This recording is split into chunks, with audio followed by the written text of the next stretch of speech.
नमस्कार, मैं घनश्याम यादव और आप देख रहे हैं बीकेएम न्यूज। झीरम हमले का मास्टरमाइंड चैतू उर्फ श्याम दादा ने किया सरेंडर। 10 अन्य नक्सली भी हुए आत्मसमर्पित।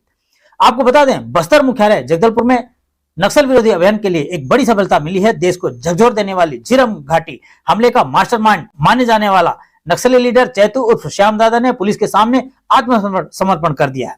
उसके साथ अन्य 10 नक्सलियों ने भी सरेंडर किया है। झीरम घाटी हमले में वर्ष 2013 और 30 कांग्रेसी नेताओं और कार्यकर्ताओं की मौत हुई थी, जिसे नक्सल इतिहास की सबसे दर्दनाक घटनाओं में गिना जाता है। सरेंडर कार्यक्रम के दौरान पुलिस के वरिष्ठ अधिकारी, जिला कलेक्टर सहित सामाजिक संगठनों के प्रतिनिधि भी उपस्थित रहे। अधिकारियों ने उसे नक्सल उन्मूलन अभियान के लिए एक बड़ी उपलब्धि बताया और कहा कि इस क्षेत्र में शांति बहाल करने के प्रयासों को मजबूती मिलेगी। सरेंडर करने वाले सभी नक्सलियों को शासन के पुनर्वास नीति के तहत लाभ दिए जाएंगे तथा मुख्य धारा में जोड़ने की प्रक्रिया शुरू की जाएगी।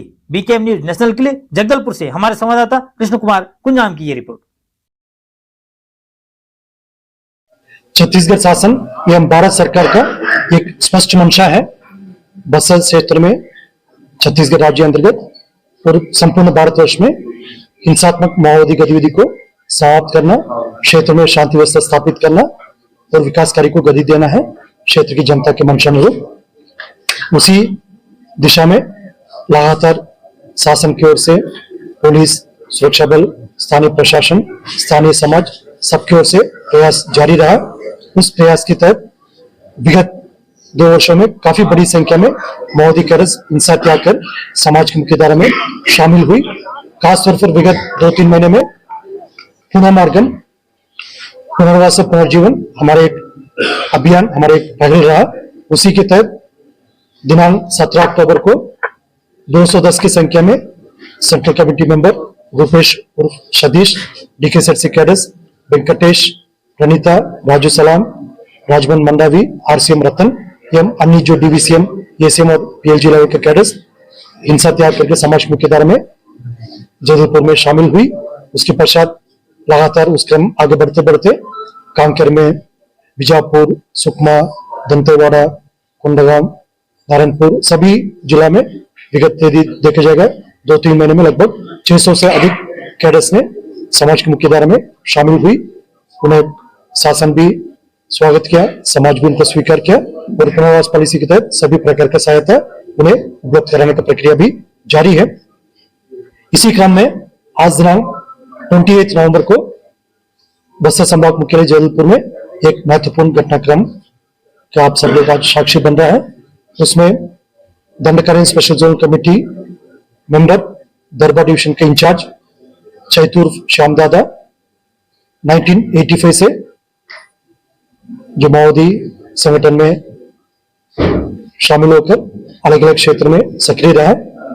खासतौर पर 1991 से दंडकारण स्पेशल जोन कमेटी इलाका में अलग अलग क्षेत्र में सक्रिय रहा और वर्तमान में 2013 से लेकर आज दिनांक तक डीकेएसआरसी मेंबर रहते हुए दरबा डिवीजन का प्रभारी के रूप में रहा। उन्होंने आज ये निर्णय लिया हिंसा त्याग कर समाज की मुख्यधारा में शामिल होने का।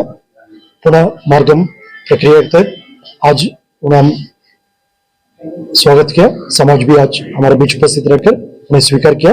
इनके साथ डीवीसीएम कैडर सरोज और 6 अन्य एरिया कमेटी मेंबर और 2 पार्टी मेंबर्स, कुल 10 कैडर्स आज मुख्यधारा में शामिल हुई और इनके ऊपर कुल इनाम राशि 65 लाख की इनाम राशि भी पूर्व में उनकी रैंक के हिसाब से शासन द्वारा घोषित करके रखा है और आने वाले समय में इनके पुनर्वास के संदर्भ में इनसे विचार करके इनके आगे जो बातचीत करके कौन कहां पर सेटल हो रहा है, इन सब विषय को ध्यान में रखकर इनके पुनर्वास के लिए अग्रिम कार्रवाई की जाएगी। और शेष अन्य जो माओवादी कैडर्स अभी भी जंगल में है, उनसे भी शासन की ओर से, समाज की ओर से और पूर्व में जो पुनर्वास प्राप्त हुई जो कैडर्स की ओर से हमारा ये अपील है, अभी सही समय है, सही वक्त है, समय और लंबा खींचने का कोई मतलब नहीं है। समय रहते हुए वो भी निर्णय लेकर हिंसा त्याग कर समाज की मुख्यधारा में शामिल होना चाहिए। उसका नाम भी मैं लेना चाहूंगा। पुलिस ब्यूरो मेंबर्स में बड़े दंडकारण इलाके में कार्यरत है या सक्रिय है या दूसरे सीमावर्ती क्षेत्र में भी है। पुलिस ब्यूरो मेंबर्स देवजी है, गणपति है और मिसिर बिसरा है सेंट्रल कमेटी मेंबर्स में रामदेव, संग्राम, गणेश के, DKSHC लेवल के कैडर्स में पापा राव, बारसादेवा और अन्य जितना भी DVCM, ACM, PLJ और अन्य संगठन के कैडर्स है, उन सबसे भी हमारा अपील है समय रहते हुए सही निर्णय लेकर मुख्य धारा में शामिल होने के लिए सामने आना चाहिए। शासन ने इस बात को स्पष्ट कर दिया, यदि किसी का इस प्रकार मुख्य धारा में शामिल होने का विचार है, किसी और विषय को लेकर चिंता नहीं करना है, कोई दोबारा सोचने की आवश्यकता नहीं, सही रास्ते में आना चाहिए। उसके लिए लगातार समाज की ओर से भी बार बार अपील की जा रही है।